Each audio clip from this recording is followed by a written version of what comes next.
Friends పరువు అంతా పోయి నా ఫోన్ వల్ల చెప్తున్నాను. 10 రోజులు నా ఫోన్ పోయి 10 రోజులు నా ఫోన్ పోయి ఇది వాడుకోమని ఇచ్చారు నాన్నగారు. అందరు ఐఫోన్ వాడుతున్నారు. నాకు ఏం చేస్తే నాకు ఐఫోన్ కావాలి.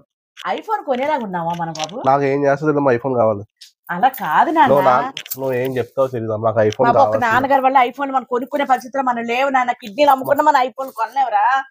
కిడ్నీ అమ్ముతావు ఏమవుతావు, నాకు ఫోన్ కావాలి. కిడ్నీ అమ్మిస్తానే నీకు ఐఫోన్ కావాలి. ఒక కిడ్నీతో నాకు ఐఫోన్ కావాలి. ఫోన్లో కిడ్నీ అమ్మిస్తానే నీకు ఐఫోన్ కదా కావాలి. నీకు కావాలి. అన్నం కొంచెం తింటేస్తాను.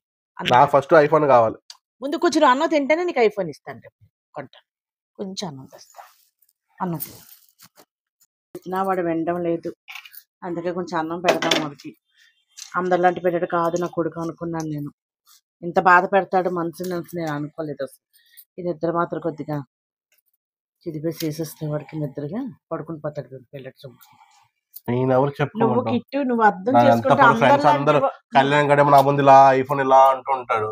బాబు మాట వస్తే కళ్యాణ్ అంటే మన కళ్యాణ్ ఒకటి నీరు బాబు. మనకున్న బాధ్యత అన్ని మనకున్నాయా? కొంచెం తినమ్మా, కొంటాను ఐఫోన్. బాబు కిట్టు నానా ఇగో ఐఫోన్ అడిగా. ఐఫోన్ ఫోన్ ఇప్పుడే లేదు. అదే నాన్న కిడ్నీ అమ్మేనా కొనమని చెప్పావు కదా ఐఫోన్. అందుకని కిడ్నీ తీసినది అమ్మేసి ఐఫోన్ కొన్నాను. అందరూ కిడ్నీ అమ్మేనా అమ్మ నాకు ఐఫోన్ కావాలని అడిగావు కదా. బాధ పెట్టి మనుషులకి కావాలి ఐఫోన్ అని అడిగినందుకు నా కిడ్నీ ఇద్దామని అంటే వీళ్ళందరూ ఉన్నారు కదా, నేను అందరినీ చూడాలి కదా. నీ కిడ్నీ అమ్మేసుకుంటేనే నీకు తెలుస్తుంది ఆ బాధ అంటే ఎలాగుంటుందో.